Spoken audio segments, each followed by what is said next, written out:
You're really like a good dreamer. Like you're a good example of someone who did that. I think you have to be a little bit fearless.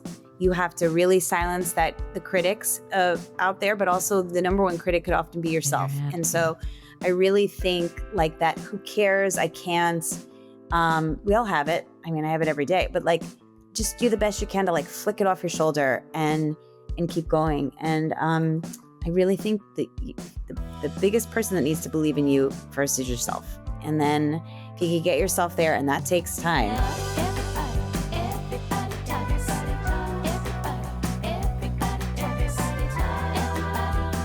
Hey, everybody, I'm Mary Giuliani. And I'm Jen Gialmo. And welcome to another episode of Everybody Talks, the podcast where we explore the wide world of wellness. Sometimes we talk to experts, sometimes we just talk to each other, but we're always talking to you. If you want to watch this episode, go to our YouTube channel right now at EBT Podcast. Every week, we discuss topics from nutrition and exercise to mindfulness and self-care. And today, we are shifting gears a little bit, and we are talking to a 3-time author, lifestyle expert, who launched her well-known catering business, Mary Giuliani Catering and Events, in 2005, based on her love for entertaining, food, and hospitality. As a food and beverage storyteller and granter of culinary wishes, she's created parties for famous artists, fashion designers, and entertainment personalities, earning her the moniker Caterer to the Stars for more than 20 years. Exactly. In addition to founding MGCE, she has made appearances on Billions, The Barefoot Contessa, The Today Show, Good Morning America, Hallmark Home and Family, and was a regular culinary expert on The Rachel Ray Show. She's here to share her stories, a little inspirational stories, a little advice. With us today, please welcome our friend, Mary Giuliani. Mary, welcome finally to Everybody Talks. Hello! Thank you so much for having patience with me. Of course. We're very excited that you're here. Yes. I'm thrilled to be here. We do wish it was in person, but we don't have a fancy studio, as you much now know. Much to Jen's chagrin. So I can't believe we met you more than a year ago at this amazing wellness event that we met a lot of people. Yeah. You were one of a cavalcade of women that have become our friends. Well, here's the funny thing, though, about that event. So it was a women in midlife event. Yes. And I was women like, in their prime. women in their prime. Women are Right. I'm looking at you. Which was a nice way to say it was a menopause conference. It was a menopause conference. And I was like, what is this girl doing here? Because she's like 30. so young. I swear to God, I was like, she's not nowhere near midlife. Yeah. What is she Oh, I doing? love that you think that. I turned 50 the August 7th. I'm almost a month into I'm over a month into my 50s. You are another Leo, as am I. Well, I'm August 20th. But I'm a bit older than you, friend. Listen, no, I was very happy to be there because, yes, I am a 50-year-old woman, but I also have been in perimenopause for many years because I suffer from endometriosis, which is a lady issue. We're now established it's really an entire body system issue. So it makes, sometimes it speeds it up. So I was right there with all you guys. I was sweating. I was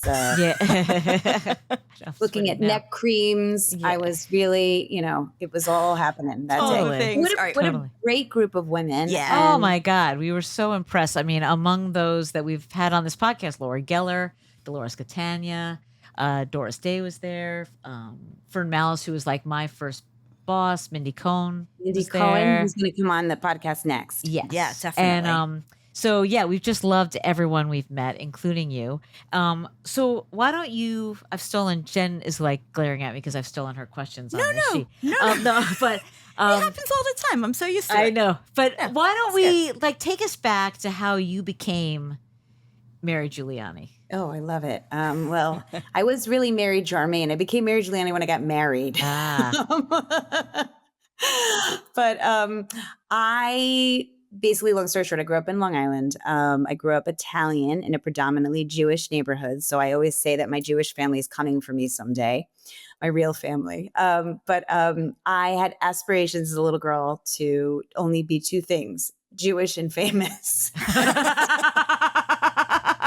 We got one. And I tried really hard. I used to go to Hebrew school with my best friend, Lauren Balkin. I tried really hard. Went to college. I went to Georgetown. I studied English. I was a theater minor. With my claim to fame was I went to college with Bradley Cooper the same year. And when he graduated, I was like, so Bradley, what are you doing next? And he said, I'm going to the actor studio. And I was like, me too, Bradley Cooper. The difference between where the story starts to move away is he actually got in and I did not. I auditioned for like 5 years and James Lipton was wildly patient with me, never let me in. And I took a job at a catering company just sort of to pay the bills. It was like a stopover, I thought, in my, quick rise to stardom, and realized very quickly that this was exactly where I was supposed to be at that time. It combined theatrics and hospitality. I come from a hospitality family. My grandmother had a hotel in Montauk, New York in the 50s and 60s and 70s. And so while I was fighting my destiny, and coming from an Italian American family where all we did was eat and prepare for guests, and it kind of caught up with me later when I entered this East Village catering company, and just kind of dream shifted for a moment. I was like, this is all the things. And I'm actually good at this as opposed to acting, which I wasn't actually that good at. So I worked really hard for a couple of years. And then in 2005, started my own business. And now I'm really proud to say, I was going to say 50 years later, 20 years later, the same year I turned 50, my business turned 20. And just, the word of mouth was my best friend. I did one great party. I was very lucky. My first client was the Tribeca Film Festival. Oh, wow. A friend of mine had just gotten a job there and said, I heard you wanted to start your own business. I have 15 parties in 1 week for the Tribeca Film Festival. You think you could do it? And I was like, yes. I had no idea if I could or not. And we just did it. And then just from that, things happened. And I've been very lucky Oh to my God. be All in right. this business as long as I have been. That's amazing. Right. I want to dig into more of that, but before we get there, I want to talk more about, because I'm Italian as well, I want to talk more about your Italian American upbringing. Mhm. How did that influence your approach, I would imagine in a big way, to food and entertaining? So this great question, Jen, because it really was. I joke, I didn't really get into food for the food. I got into the food for the storytelling because I had a multi-generational house growing up. I had my grandparents in the basement. I had my parents upstairs. I had my sister, my cousins, and we would cook all weekend long for Sunday supper when, 10 or 15 cousins would come over. And yes, I absorbed the preparation and the food and the smells, but it was the stories in the kitchen. It was the crying. It was the songs. It was my holding the ashtray under my grandfather's cigarette while he was rolling the meatballs. And then when we got to the table, just listening to the adults, I feel like I've been an observer of dinners and party conversations my whole life, and I really enjoy it. So that was like my immediate home. And then cut to the summers, my grandmother had a hotel in Montauk, and she herself her story is pretty amazing. She was a woman piano teacher from Queens in 1938, took a bus ride to Montauk, and with like $50, bought a little piece of land with her mother.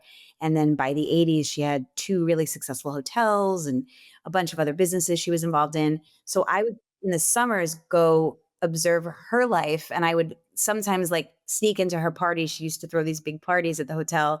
And I would hide underneath the cocktail table. And it was like a curtain. I would pull up the cocktail, the what is it called? The tablecloth, caterer to the stars. Yeah. Cater.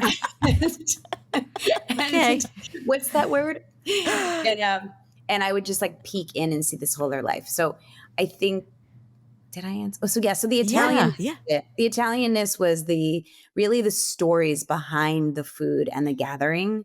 And then when I started my own business, the one goal was just, can we be the best storytellers of our brands or our clients, like vision through food and beverage? Can we tell stories through food and beverage? And so Which is such a different way So to look great. at it. It's such a Yeah. different approach, which I think is so unique and so cool. And and your books, kind of tell some of these stories that are. I want to touch on a couple of them if we have time for that. But were there any like specific traditions in your family that you sort of carried through?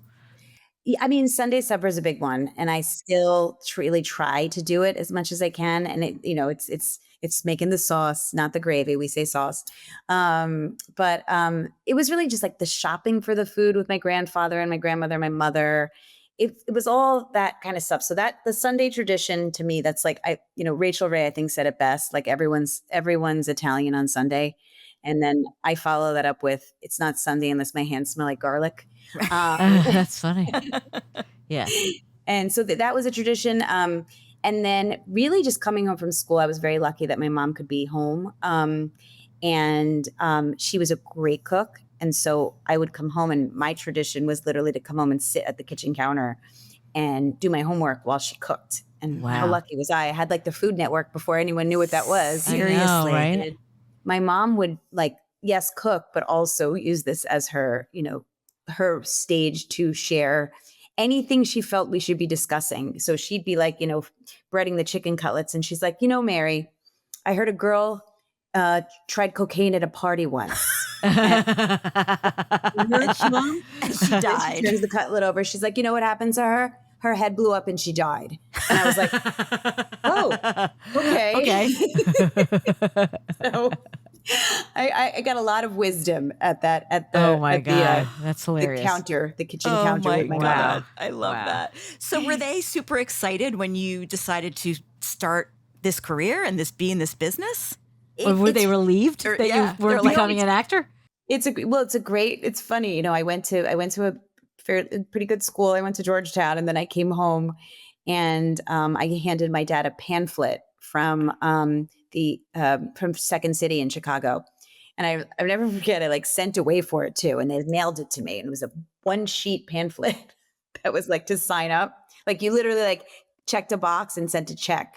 And you could join, you could take classes at Second City in Chicago. So I came from school and I was like, I'm going to, Second City now. Thank you. I appreciate you helping me with my education, but this is what I'm going to do now. And I just remember him looking at it and he's like, it's a pamphlet.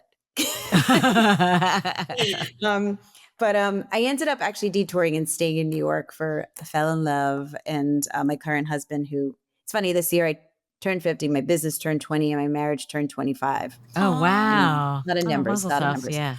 But I stayed in New York. But wait, my parents, are they proud of me?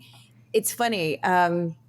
I think they'd be just as proud of me as if I moved home and moved it back into the basement. And I joke a lot because my mom, and I think this is what keeps me so very grounded, she's not very impressed with the celebrity.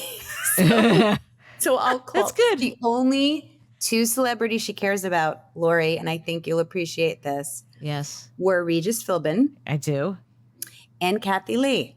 I So do. I would tell her stories about, Mom, I, got this party with so-and-so. And it would somehow just go back to, well, she was on Regis and Kathy Lee once. I love that. And that was the barometer of my life. Yeah. was. Were they famous enough to be on our show? Right. Oh my God. I love that. I know. I do think they're proud of me. I do. And I think that I was deeply marinated in lots of love. And I think that's what led to my delusional optimism, to think that I could even do a lot of these things. And so I think it's important to share some of that delusional optimism with others, because we could all use a little bit of it from time to Yeah. time. 100%. I- 100%. yeah, I think that's such a huge piece too, because I think when you have that, whether you call it delusional or you're just you're ambitious, whatever it is, you have no fear and you just Yeah. do it and you just do the thing because you're like, yeah, I can be successful at this. Of course I Right. can. Right. And so many people don't have that. So many people have the opposite, like me, imposter syndrome and feeling like they're not meant to be in that space, Well, it's interesting. I was named after, going back to my parent, my Italianness of me. I'm named after both my grandmothers, Mary, and my middle name's Lucille. And I'm named after both Mary and Lucille. And Mary was my traditional sauce making grandmother, married, family, mother. And Lucille was my badass, dynamo, maverick, divorced, at the time, the D word grandmother. And so my whole life, I've sort of been, I always say like I'm some sort of mixed cocktail of these two women.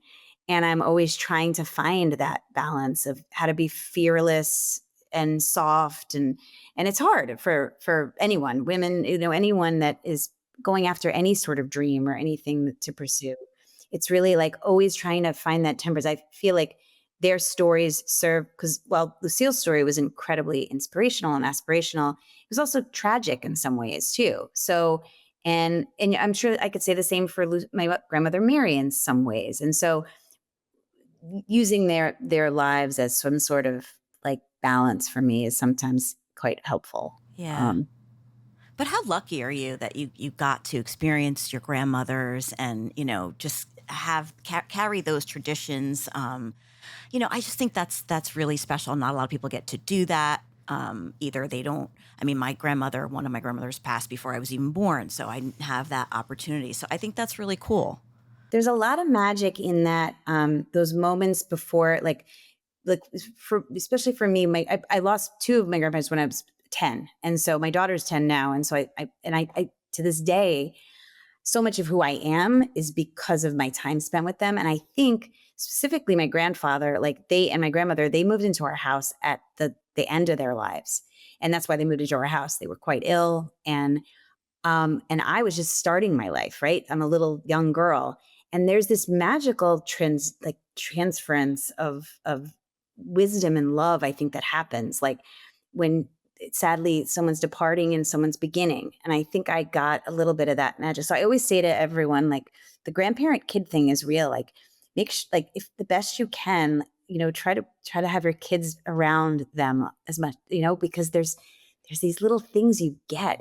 I can't explain it. Yeah. It's just Yeah. I definitely feel that way. My grandmother lived to 98. I had her well into my 40s, and we were so close. I mean, we used to go to Broadway shows together, and I mean, we used to go out there every week. I mean, I wish, and ironically, um, my mom passed away when I was 16, and my dad lost his parents when he was in his 20s, and then he remarried this woman, Carol, who is my stepmother, and who we're very close to. When my dad and Carol got together, something so magical happened that my grandmother adopted Carol as her daughter because that she had lost, and they became mother and daughter. She became my younger sister and brother, who had no technical relationship.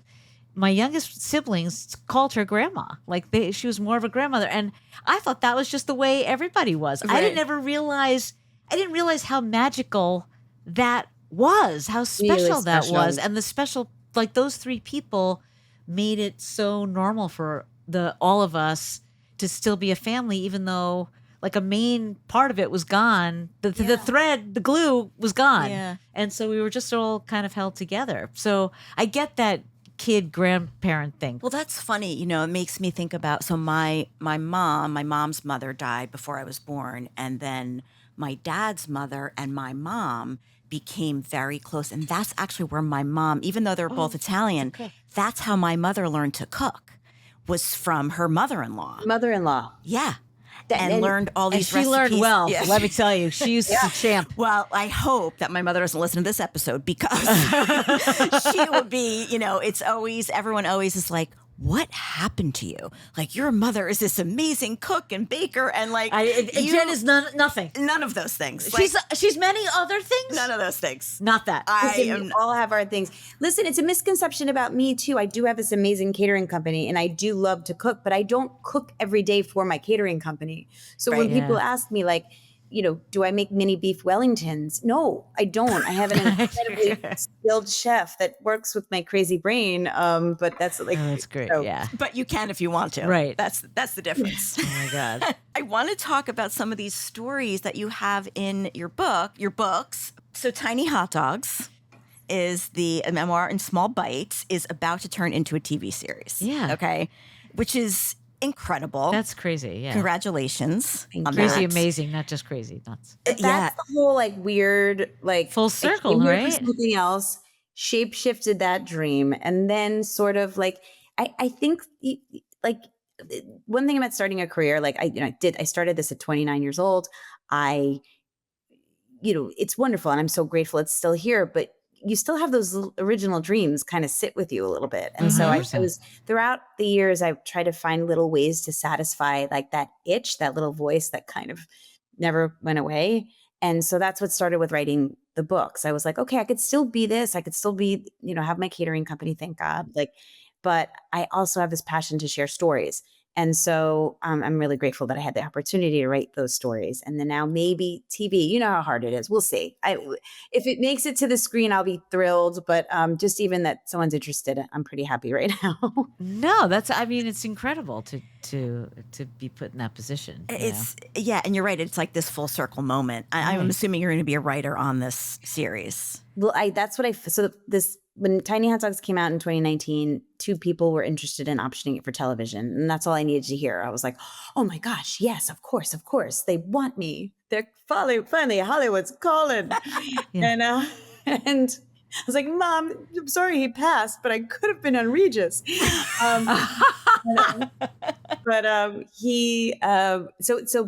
I saw quickly though that those deals that were coming to me, while exciting, I would have absolutely zero No. input Yeah. whatsoever. It was just Oh, basically really? like, here's my whole life, take it and do whatever you want with it. And I didn't want it that badly to do that. So I pulled out of two moments and then kind of shelved it. And I was like, you know what? This is, lucky that other things have kept me busy. And then this opportunity came around and I said, I don't want to waste anyone's time. I'd love to do this. I've wanted to do television since I'm a kid, but I have to write it. Like I just really have to write it. And they said, well, can you write a script? And I was like, sure I can. In the same way I said yes to the catering company. Yeah. I literally went home. I downloaded Rough Draft. I learned it by also opening up the 30 Rock script and looking at like, where do they put cut to? And Jack Right. said that. And then I wrote a pilot script and I sent it in. And I was like, I think it's good, but I have no idea. Like, I don't know. Sure. Yeah. So the producers read it and said, oh no, this is kind of good. Can you write 2 more? Wow. Really? So I did. Yeah. And that's how I got attached as the head writer. So Okay. I Wow. feel really, really God, congrats. happy. That's amazing. Oh my gosh. Yeah. So, all right. So take us Right. back to all these essays, this collection of these really funny, really poignant stories. Like, how did that start? How did you start to compile that? Well, I always loved writing. I was an English major in college. And so I always, that was always like my daydream. Like I would never pay attention to what I was actually supposed to be doing in class. I would be writing like silly stories. And then when, basically a couple years into the catering company, I had this idea, about doing, don't laugh, a 1-woman show called If You Can't Join 'Em, Serve 'Em. And I was going to write these stories about my crazy escapades as this caterer. And you were going to sit in the audience and have a little bite or a little sip of whatever I was talking about. So, Brilliant. That's I a have to say brilliant- that's a brilliant idea. Yeah. it was, except we go back to the fact that I'm not that great of an actress. So I had a wonderful friend, Joanna Adler. She spent a summer with me. We wrote this thing called If You Can't Join 'Em, Serve 'Em.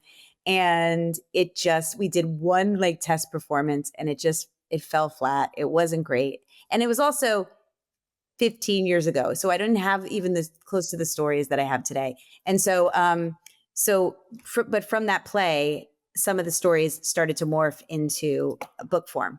And so when I got the opportunity to do a book, I said, well, I have these stories that I wrote for this play, and I repurposed them and then just started to, I mean, there's so much material in what I do and just in the journey of life. And I think anyone who's interested in ever writing a book or a memoir, because it took me so long to be like, who cares? Like, who cares that your grandparents lived in your basement and you watched The Love Boat with your grandfather? Who cares that you fantasized about marrying John Goodman? Like, nobody cares. But people do. They do. They really do. People It's so everybody, funny, like what the chord that you hit.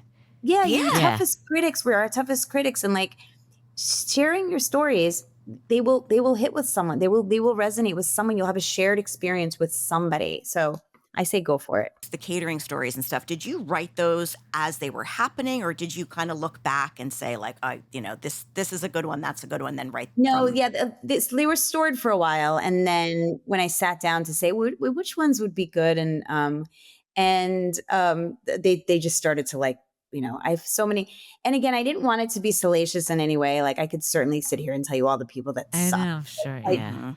no interest. Like there's no interest in me doing that. There's no interest in that's their thing, not mine. And so I really wanted it to be more of this.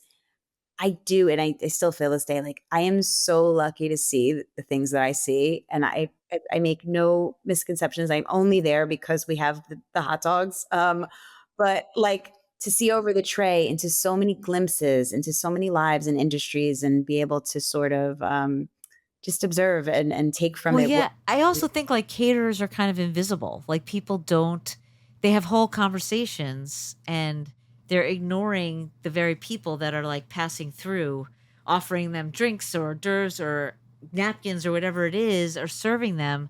They're talking. They're like not, it's like when you're in the back of a cab and you think he's not listening because you're telling your whole life story, but you're doing it, So you true. know. I actually had a client once ask me, she's like, "Mary, can the waiters just be, like, invisible?"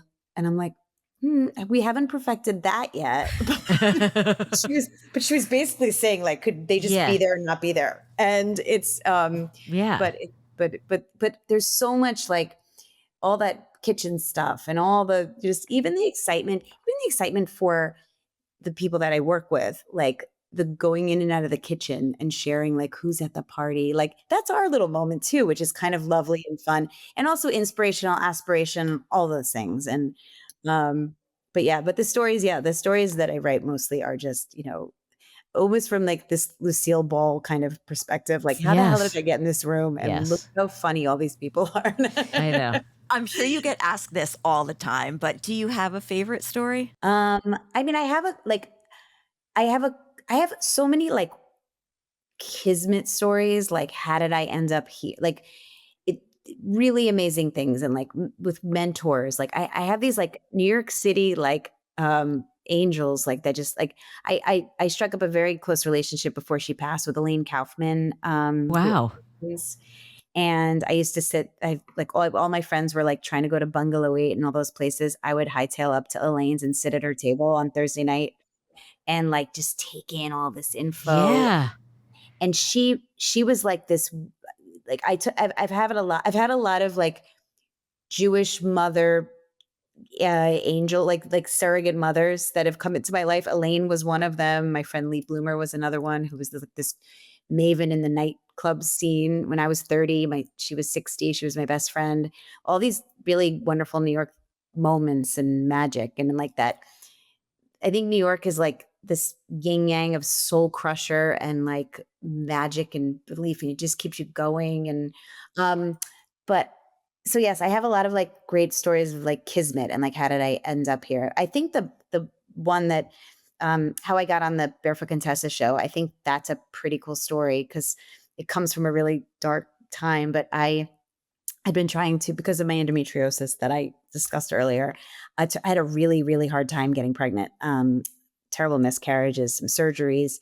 And so when I was pregnant for about 12 days, I was so excited. And on my way to do a party for Mickey Drexler in the Hamptons, I'll just say it, and actually in Montauk, which was so wildly kismet because my grandmother and Right.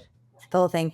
I had a miscarriage on the way out. Ah. Just you realize that it's not working. But I had to go do this party, so I you know got it all together, and I go to the party, and it wasn't my most joyful of parties, and I was just sort of in the kitchen, traying up hors d'oeuvres, like kind of sad, but looking at the ocean and kind of getting some solace of like feeling near my grandmother, even though she wasn't there. She'd passed 15 years prior.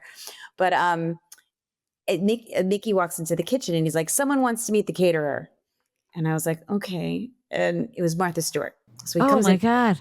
Stewart, and she was lovely. And I remember I was traying up little tiny tuna tacos, and she took a bite of one, and she was like, "That's lovely," and I was like, "Thank you, Martha." Like, but I wasn't in a great mood. Like I wasn't, she wasn't, I don't even think she really wanted to meet me. Like, I think and she leaves. And then 10 minutes later, Mickey walks in again and says, someone wants to meet the caterer. And I was like, who's this next? And it was Ina and Jeffrey. And I Oh, just went like wow. this. I went, Jeffrey. And she came over and we had this really lovely exchange. And she asked me so many questions about my business. And, she had a catering company as well. So she was Right. really, we really kind of, she was complimenting not only the food, but like the presentation and the creativity. And we just kind of bonded. And then she handed me a business card she asked me for a business card. I'm sorry. And I gave it to her and that was it. And then about 4 months later, Hurricane Irene came through. This is like a crazy story. So I'm up in the Hudson Valley and it kind of devastated the region. And we went to help this town of Phoenicia, which is near where we were. I know where Phoenicia is. Mhm. Yeah. Yeah. And it was like, it got like devastated in the storm. And so literally the Red Cross was set up there and they gave shovels so my husband and I went and we helped this wonderful family, these two women, try to save as many things as we could. In this rubble of like diplomas and furniture, I found this green recipe box, like the old fashioned grandmother Yeah. handwriting kind. Yeah. And I was like, oh, and I brought it to the woman and I was like, we have to save this. And she's like, oh, thank you so much. That's very special to me. It was my grandmother's recipes and I want to give them to my daughter. She works in food and television. And I said, well, then they must be saved. So I promise I'm getting there. So that happens. And then about a month later, I get a phone call from Ina's production team that she met me at this party and they'd like me to come cook grilled cheese with Ina on her show. Wow. Wow. So the best, which was so super cool, but the coolest part was I get to her home that day to the studio and this woman meets me, her producer, and she could tell I'm nervous. And I know she probably had a million things to do, but she sat down with me and just started asking me questions. Where am I from? What do I do? And somehow the hurricane came up and Phoenicia came up. And she said, she said, my mom has a house in Phoenicia. I said, oh, that's great. And I said, how'd she do in the hurricane? She's like, not good. She's like, she had water up to her second floor. And I was like, I think I know your mother. The recipe box that I found was the producer of the girl on the Ina show. And in that kitchen, it all came together. I went in and I shot with Ina and she was incredible. She was so wonderful. I was nervous. She put lavender lotion on my hands to calm me down. Couldn't have been kinder. And then when I finished shooting with her, I came outside and Juliet, the girl who was the producer, had a picture of me that her mother sent her covered in mud. Wow. Recipe box. Wow. So it was a really long story to get to No. so much there's Yeah. so Universe. much magic that could be found in the dark and the moments Yeah. and things. But that's, I think, one of my favorite stories because there's so many wild Yeah. things It's just, brought that together. I have Yeah. goosebumps all up and down my arms. Yeah. And you know what's even really odd that you said Hurricane Irene. So the only thing I remember about Hurricane Irene, oddly enough, wait for it, I was at Rachel Ray's house up in Lake George. In the Adirondacks? Yes, when Hurricane Irene was coming. Tell me everything. Well, we're not interviewing me, but so I was up there for the weekend and the hurricane, I don't know if it was on its way. And it definitely hit there, but not as hard as it hit other places, that were further south, I guess. When you said Hurricane Irene, I was like, wait, that's a weird other kind of food connection, but Yeah. I remember that. Yeah. That's so Isn't that funny? Yeah. Anyway, Yeah. neither here nor there. Oh, that's for another time. Another time. I will share that with you another time. That's another woman, I have to say, like Ina, but Rachel too. Like, she really took me under her wing. She didn't have to be so Yeah. nice to me, and she really did. She gave me a chance, and I think as I've gotten older, I realize that it's the women who authentically get to their success have a better way of paying it forward. I don't know. I I agree. think that because I know it was just so effortless and so easy the way she embraced me. She didn't have to be so kind to me, and she was. And I think that's very cool. I Yeah. will agree. Like Rachel is one of the most genuine people and so talented and like Right. salt of the earth kind of. I can remember her. I can remember being like on flights with her where she was actually writing down her recipes, handwriting them in a notebook. I've never seen someone work as hard as That's Rachel. hard. And I used to say Wow. like in catering, because catering is a hard business, and like It Sure. is hard. nobody works harder than me, except for maybe Rachel Ray. No, but I remember the first time I went to her house, I was shocked that, because you just assume, you're like, it's Rachel Ray, like it's gonna be. She cooked not Wow, no yeah, one the helping entire- her, just John helping do the dishes and making the drinks, but she cooked every single Everything. meal that would during the 2 days my husband and I were there. And I was like, and wasn't just like what I would do, like here's some pigs in a blanket and have a martini. Yeah. It was like 4-course breakfast, 4-course lunch. I mean, and Wow. that's her joy. Yeah. Is That's her just, but it joy. was the real deal. I was like, Yeah. where's all the help? Where's all the no, Yeah. No. just No. Rach right there. Wow. The funny thing is you could have helped her. Whereas I know, when I was I- there, I'm like, can I do anything? She goes, you know Yeah. what? Can you sit here and just talk to me? Or just, I was like, that I could do. I can't really do anything else. But that's hilarious. That, yeah, she does it all herself. It's amazing. Yeah. Yeah. I think I know the answer to this because you have such an outgoing and fun personality. But like, what do you think has been like the key to your success in connecting with clients and getting some of these, like fancy gigs? I don't know. I feel really, it's kismet, it's luck, it's hard work. It's hard work. And I think that's what people, because even like the whole, like when I see like caterer to the stars and stuff, it's not glamorous. It isn't. I mean, it is. There's moments of it that are, but I think it's and I think I just love people's stories. I love connecting with. I mean, that was the hardest thing for me for COVID is, we moved upstate and I was like, "Ah, I need strangers. I need to interact with like doormen and taxi drivers. I love connecting with people. And so I think that like that's with my clients, I think I have a really good, and also now for me, it's really about the team that works with me. Because so much of my first part of my career was the books and like the vanity part of it, I would even say, like to say, I did this party for so and so. It's so much not about that now. It's about this opportunity to grow into mentor and to grow into sharing my stories with my team so that they could create their stories. I always say that to everyone. I'm like, this might not be the dream job you wished for. It's a catering company. It could be. It could be. Back in the day, it wasn't. Now food is very cool, but even if you're here for 5 minutes or 5 years, like I want you to see things, like open your eyes because there's so much you could see. And I feel really most grateful now, 20 years in. Again, not about like the bragging rights or the stories of that, more so that we've been a place where like people could come to New York with all their hopes and dreams and desires, and we can give them immediate work. So all of our cater waiters, bartenders, I love that we've sort of been this like Ellis Island for creatives. So we, come here, we'll give you some work, serve some hors d'oeuvres, have some fun, but keep dreaming. And I think for me too, to be around their air of their hopes and dreams. And I when I don't see them for a little while, I get happy in a way because I say, oh, I bet it's happening for them. Yeah. I bet they either got Right. that or so that's what I'm most proud of right now from like my business perspective is that we can be that. Mm-hmm. Do you see a time when you would not like with like the writing and like TV stuff like kind of on your horizon? Is there a world where you see that catering part go away, or do you think that you'd always want to do that? I'd love to keep it, where I'm the happiest. It's funny, like is really other than with my daughter and my family, but like my that like yummy time that's just your own Yeah. is when I'm writing and I'm alone. Like when I'm quiet, I wake up at 5 o'clock in the morning, and I write. It's like no one's awake, like the world's not awake.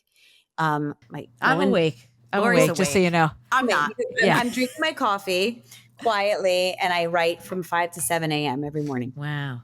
But that's like my time. That's like Yeah. my special Yeah.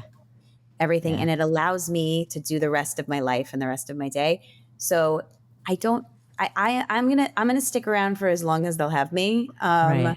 And but as long as I have my 5 and 7 a.m. window, as long as no Right. one Yeah, I messes. know. Right. But I Yeah. also think like, I mean, I guess what's been like the evolution of this business in terms of, obviously you started out, it was you and it was small and you've grown and it sounds like a lot of the people that work for you are also aspiring actors. Um, so what does it look like now versus when you started as far as your team? Way more organized, way more. The other misconception is that because I have this business that I'm this super organized type A. I'm not. I am very lucky that I have partners and employees that are much better at these things than I am. I'm a really good dreamer. I'm really creative. I am really, my husband used to say like I'm the balloon that like allows to fly, and then every once in a while, everyone has to like bring me back down to earth. Yeah. Love That's that. what it would be for this. Yeah. So to me, it's about trust and delegation, and there's zero micromanager in me whatsoever. I think you get a lot more if you share a vision and build a vision with your teams. And so I guess the difference between then and now is I have a lot more people to help me than I because back it's like almost like being a mom, like you get all these jobs that when they're born, you have all the jobs. Like it's just you and you got to feed them and keep them alive. And then little by little, all the jobs go away. This business too is like a baby where in the beginning I was doing everything. It was me. And then now little by little, some of the jobs go away. And if you're lucky, you get to keep the ones that still inspire you and still make people want to work with you. And that's really what I'm hoping to continue to do.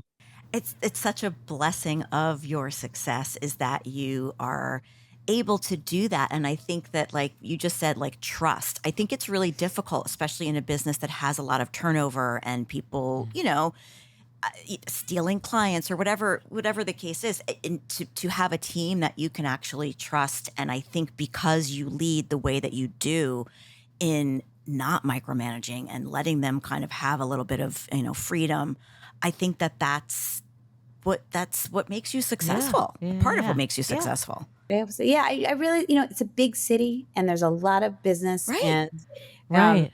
everyone can win. Yeah. Everyone can win, Yeah. And that's and the Yeah. right attitude to have. Yeah, that's the and right listen, attitude. listen, it's been 20 years. I've gotten knocked down. It's taken me a while to be this zen about things. I, But in those moments of like, oh my God, it's over. Like, this is never gonna, there's these big moments of growth if you could find them, if you're lucky to find them. And I'm lucky that I think in each knockdown, you get stronger with those. I don't know, the more you get knocked down, the more you persevere, and we're resilient. We're New Yorkers. We yeah, do totally. this. If you Yeah. could get Yeah. through Yeah. Yeah. COVID, you can get through Get through anything, anything. right? Yeah. I mean, your Um, business is feeding people in a group setting, and then COVID came and took that all away. Then, and you've bounced back, right? I mean, That was a time where I was like, this is it. It was a nice run. I was, but there was yeah, something, I was like, no one's ever going to gather and eat off a tray again. totally. Yeah. I have to individually wrap each of the little hot dogs Right. so that people will have them. have you ever had, I'm sure you have, had a client where there's like this, I mean, you seem to be very authentic and what you see is what you get. And that balance sometimes of like meeting, like, I would imagine extravagant expectations sometimes of like these high profile clients. So how do you kind of maintain your authenticity, but also meet those crazy expectations? It's funny. Very early on, I was lucky because I got hired to cater a party at Christie's auction house with the one and only Colin Cowie, who, if any Oh, wow. party planning world, he is Yes. the He's one and still only. There is only one Colin Cowie. There will only correct. ever be one Colin Cowie. Correct. And he was so fabulous. And they hired him, but they hired me to be the caterer on the job. And he was the big planner. And it was for Elizabeth Taylor was auctioning off her jewelry. Yes. Yes. And so, and this was like very, very early in my career. This was with my first catering company that I was working for, but I was the rep on it. And I remember thinking, okay, this has got to be really fancy. And I wrote this menu. I couldn't pronounce half the things on it. Yeah, it's funny. I thought it had to be, it was like chèvre with dotted moss, all these things. And I remember just beginning to present it. And like, I'm also, I eat like 12-year-olds. So that's a whole other thing. So I didn't even eat half of these things that I was presenting on this menu. And I got 2 words into the menu presenting it, and someone from Elizabeth Taylor's team said, "Oh, no, no, no, no, no, no, darling. Elizabeth loves pigs in a blanket, chili, Wow. burgers." And I was like, "Me too." And I just realized that like if I was gonna, so then when I started my own business, I was like, I have to stay true and authentic to the things that I want. And so yes, we do meet a lot of, wild requests, but also I always try to put a spin on it that makes the food like approachable and unique and fun, playful, and simple, because I think that's what we relate to the most. And um, so I think I attract those kind of clients too. I have to say, it's been a long time since I was like, I don't think people come to me for the foamy, like, French 12 course. Like they know where to go for that. They come to us for again, we try to be like creative, playful, whimsical, food and beverage storytellers of their Yeah. parties and Yeah. their brands and Yeah. things. Again, which is 100%. such a unique Yeah. place to be, I because it's mean, like yeah. you're telling a story, but you're also it's like an experience that they're having. It's like the food Yeah. is almost secondary to the experience and the way it's presented. But I mean, I'm sure the food is delicious too. But Yeah. I was going to say, like, I learned, early in my career, I worked for Fern Malice at this place called the International Design Center. And she was all about that, like kind of creating that kind of atmosphere of a place that like made its way into, like, in my dream life, I wanted to be the special event planner of the Macy's Thanksgiving Day Parade. Like that was my dream event that I wanted to do. I wanted to be in charge of the Macy's parade like with the floats, so and with the floats balloons. and everything. Like that to me, that was like the be all end all event of all time. So And but like I would try to bring, I mean, I kind of get your type of catering because I had, New Year's Eve parties where I sprinkled confetti from the elevator to my door so that people would know, like, that's how you come. But like it was those things, but I learned a lot of that stuff from Fern. And so it is like I relate to a lot of what you're saying, just as like having that mentor who Yeah. taught you, wasn't afraid to teach you and give you everything they knew so that you would be a better worker, have a work ethic, have ideas, be creative, learn all the things, and how important that is, to have that. I love when they take pride in that they've completed something that's like theirs. Like Yeah. put your spin on it, and it's so cool. It's a very fun business where you can really Yeah. you can make it whatever it is that we're in the business of happy. We provide happy, and that's a good gig. Is That there it anything really is. crazy that a client ever came to you and they wanted something so crazy and you were just like, oh no? Or do you just always figure it out? I mean, I have a chapter of my book. This party could probably never happen today, but I had a party.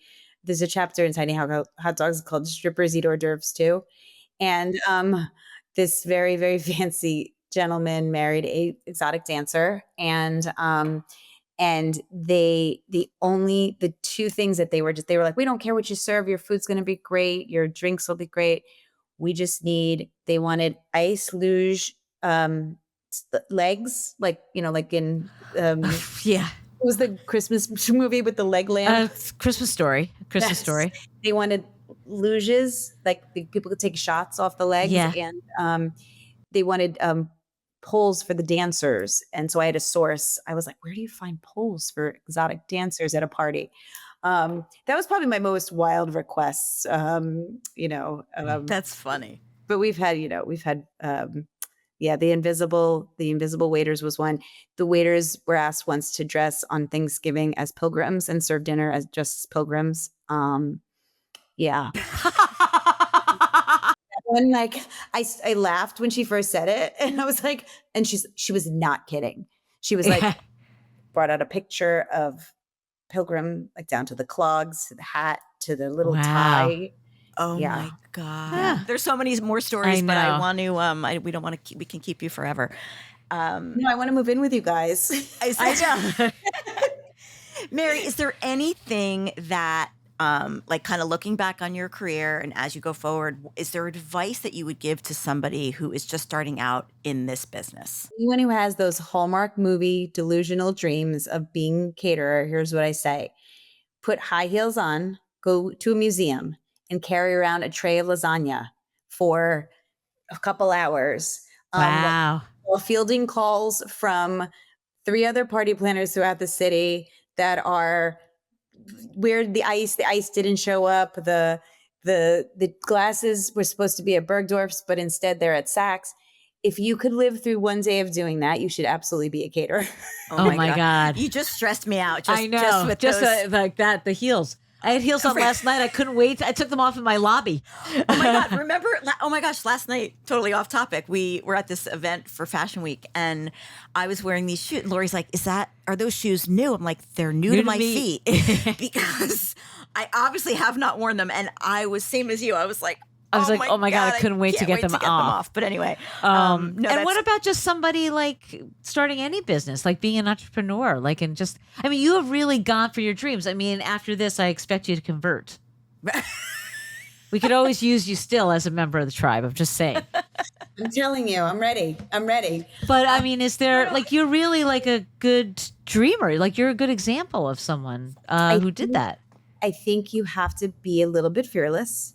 You have to really silence the critics out there, but also the number one critic could often be yourself. And so I really think like that, who cares? I can't, we all have it. I mean, I have it every day, but like, just do the best you can to like flick it off your shoulder and keep going. And I really think that if the biggest person that needs to believe in you first is yourself. And then if you could get yourself there, and that takes time. I mean, I had to go to Kripalu. I had to do yoga. I had to figure a lot of things out before. But I think that if you have an entrepreneurial spirit, that's going to keep you up at night. You have to go for it if it's one of those things. So perseverance, fearless, and good shoes. Good shoes. Way to go. I love it. Oh my love God. it. And so, yeah, we thank you so much for being here and guys. sharing your stories and So much fun. just talking about it, and good luck and congratulations on the TV show. Yes, And keep We'll us keep you we're going to posted, follow you and please. definitely. So Mary Giuliani, thank you so much for there's being a here. podcast casting moment, you guys got it. You're Thank you. We passed. Like I would like a cameo in one of the episodes. Can we have a cameo? 1,000,000%. I love that. I will pretend. We'll be pretending to interview you. Yes. You Well, know, you were- we're in. You used to cameo in you and me in my real life in the neighborhood. I know. I know, you I did. know. Believe me, I wish I was still I there. know, I miss you. Thank you so much. This is great. All right. Thank you. Mwah. Bye. So that was fun. That was just fun. We were just having a conversation with our friend. A chat with our friend, I our new know. friend. And it's I think it's funny that she's Italian like me, but wants to be Jewish like you. That's awesome. No, it's so funny. No, I just love hearing her stories. Like, you know, I think like in another life, I really wanted to be a party planner, and so I love all of that. The stories I just are love all amazing. of Well, those when you stories. when you read Yeah. the Tiny Hot Dogs book and you hear some of these, like they are hilarious Yeah, and just they're funny real stories. and they're just. But she's so she's so inspiring to me. I know. She really just doesn't, like, I want to say she cares, but she doesn't care. It's like, you want to do this? It's like a lot of actors do that. Like they say, like, who did we talk to? Mandy Gonzalez. It was like she had to do a somersault and Yeah, and she's like, I she just was like, did it. sure, I could do it, but she didn't know how to do it. They Right. all say yes, they could do things, and Yeah. they don't know how to do anything. Yeah. but you just say yes, and then you do it, And then you figure it out. yeah, you figure it out. Yeah. And so I think that that's extraordinary, you know. It's and I a- think it's it's- a crazy quality. I'm not sure. I don't really have that quality, but like I wish I did. Like I'll go forward and do things. Like I'll figure out how to do something, but I won't just say yes. I know how to do it right away. Yeah, you know, it's funny. And my dad used to always say this to me, and I definitely have done this throughout my career. career. Let me put that in quotes. You have a career. No, You have a but career. he would always say yes and then figure it out. And Yeah. I literally have said yes. Remember the thing I did with the runners that they were like, oh, do you want to do this? Yeah. Run across the Brooklyn Bridge and coordinate. I'm like, yes, okay, I can do that. Yeah. Meanwhile, I get there and I'm like, oh my God, these are like real runners and I'm going to die. I'm going to actually die. Like they want me to lead them. They Yeah. should be leading me. But yes, say yes and then figure it out Well, later. I know it's ironically currently it's coming up. It came up on the show that I played the tuba. I played the tuba, and I have my tuba. With much to my family's chagrin, I've held on to it. Well, now there's like, well, we're gonna have a staff talent show, and you're gonna play the tuba on TV. Are you? I don't know, but do you think I remember how to play the tuba? No, but I'll figure it out. Yeah, you'll figure it out. And I can't wait to see that. I know. It's fantastic. Something to be seen. Oh my gosh. Yeah. So we hope you liked that episode. Yes, that was just like a fun conversation. Hopefully a little inspiring, aspiring. I love inspirational and aspirational. I love those two things because they always come together. She's all of it. So Fantastic. Yes, I'm Lori Schultz. And I'm Jen Giamo. This was another episode of Everybody Talks. Talk to you next time. For more information about our podcast, to learn more about us, or to catch up on all of our episodes, go to our website at every.body.talks.com. Follow us on Instagram at Shirley, at Jen Giamo, and at Everybody Talks. And if you want to watch today's episode, go to our YouTube channel at Everybody Talks Podcast. If you want to be a part of the conversation, join the Everybody Talks community and become an exclusive member of our wellness group. Check out the link in our show notes to learn more. Don't forget, if you like what you've heard, give us a 5-star rating, write a review, and tell a friend. We're for everybody and everybody. The Everybody Talks podcast is co-created, executive produced, and hosted by us, Lori Schulweiss and Jen Giamo. Produced and edited by Station 16. Our theme song music is written and performed by Jackie Ryle and Aaron Navisi, with additional support from our pups, Oliver, Milo, Murray, and Frankie. Talk to you next time.